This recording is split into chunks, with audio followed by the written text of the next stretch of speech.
Hey guys, it's Alex with Hammond Watch. You know, cheap Citizen Echo Drive watches are always going to be a guilty pleasure for me.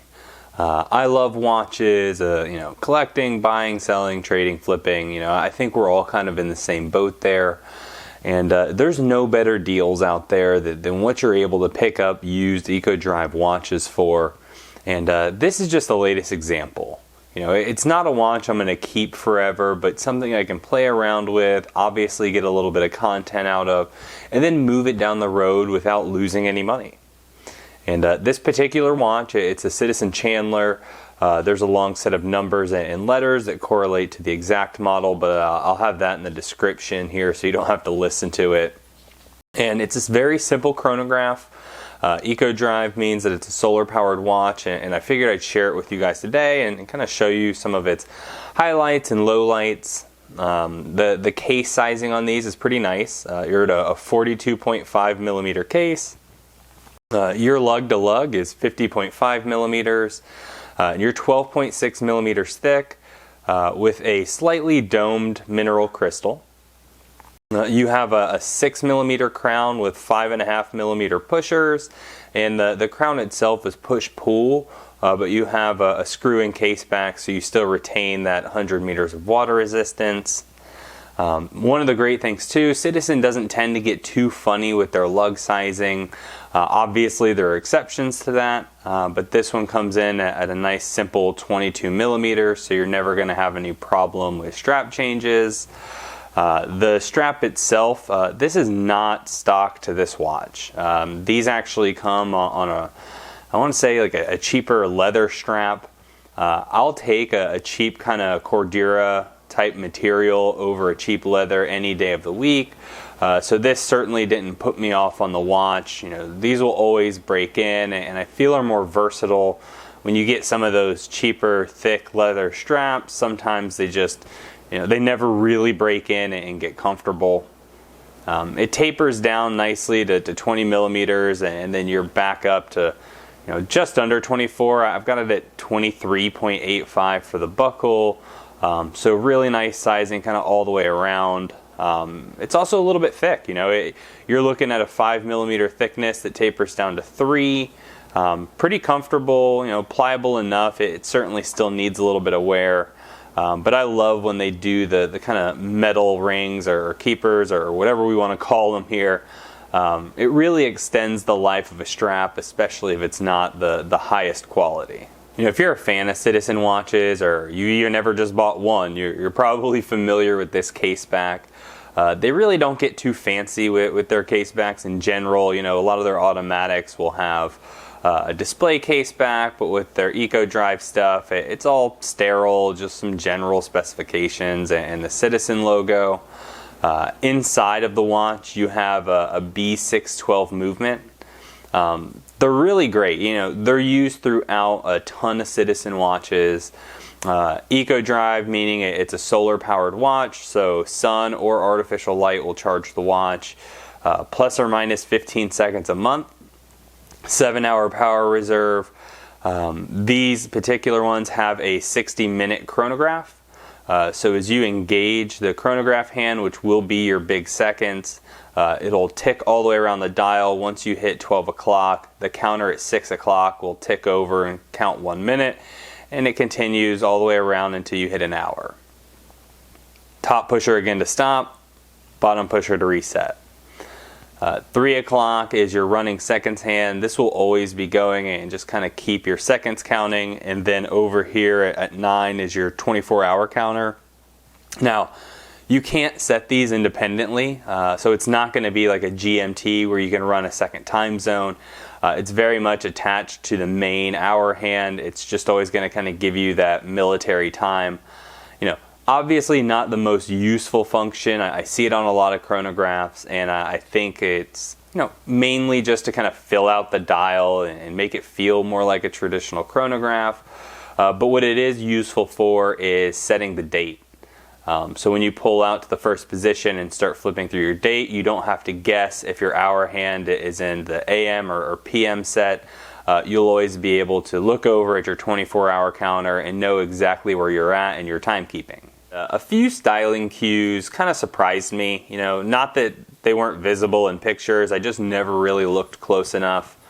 It kind of starts with this black outer edge. I really thought that this was a faded in dial. I thought the black would fade into the blue. It's not. It's a hard line separating it, almost like a tack meter, but it's not a tack at all. It's just a running seconds. No big deal. It still looks really nice, and honestly, the one thing I really look for with all of these EcoDrive watches is, can I see the solar panels? And to be honest with you, you can't on this watch. I can't see any of the paneling through the blue, so it certainly gets a pass in my book. The hands themselves as well, I thought they were flat silver. So like all of these indexes around are all just a flat silver paint. The silver paint on the hands is almost like that cycling clothing material look. It's very, very reflective, or like reflective markers you see on the road. Like it'll jump out at you, and I understand they wanted the hands to pop, but at the same time, I think just a flat silver would have done the trick against this relatively dark dial. And I also think it would have tied in a little bit better to the overall printing on the dial, but that's really just kind of splitting hairs. I'm also just a little bit confused by this running track inside of the watch. So on the outside we have running seconds as well as minutes, and then on the inside you have much more of kind of the same. I don't like it because it just feels like they put it there to take up space. Like they looked at the watch and thought, hey, this just needs a little bit more to it. It's silver, so you can barely see it. So why even have it there? I think the dial would have looked a lot cleaner if they removed that. And I think it was just a little bit unnecessary, but at the end of the day, that's just getting pretty nitpicky. The loom on these isn't awful, but it is not great. On the hands, it's much stronger than on these little kind of indice pips running around the dial. You're not going to get a ton of time, in the early evening hours as light begins to fade. You're still going to have a little bit of that visibility. But in general, it's just not a watch that I would depend on for long-lasting luminescence. If you go to sleep with the watch on, when you wake up, you're not going to be able to tell time in the morning. Most of the pictures and sale posts or the stock photos of this watch show it directly from the front, and it makes you feel like the case is completely matte. I was pretty pleasantly surprised to get it in person and see that there's a little bit of variance to the finishing. You have a polished edge right alongside the crystal, polishing on the side of the bezel, as well as kind of an undercut on the bottom of the case that also allows for a polished edge. I like when really tool-based watches are completely brushed because it adds to their kind of overall aesthetic. But when you're doing a chronograph like this, which is meant to be a little bit more versatile, I think this really helps lend itself to looking a little bit nicer. And it makes you feel like you could throw it on a nicer strap and really get away with it without things looking too odd. Here's the watch on my 7.5 to 7 3/4 inch wrist.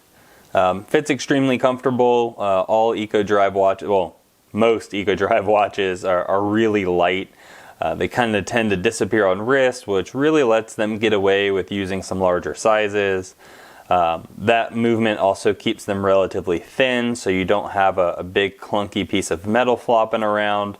And in general, I think it's really sharp, especially when you start thinking about the prices that you can pick these up for. So speaking of pricing, that's really my favorite topic with Citizen EcoDrive watches, especially on the secondhand market. I love the prices that you can pick these things up for. I think that on the Citizen website, these retail for around $260. I would never pay that in a million years. Creation Watches sells them for $150. I think on sale they'll pop up on like Macy's and other various gray market dealers in more the $120 range. But what I do is, in searching through eBay, I typically look around for listings for people that don't necessarily understand exactly what watch they have. Maybe they don't know how to track down the product number. Maybe they don't know the model line, so they just list it as Citizen EcoDrive watch. So I'm a big fan of going on eBay, Citizen EcoDrive, newly listed, and then just kind of searching through and seeing who has improperly listed the watch. I picked this one up for $65 shipped.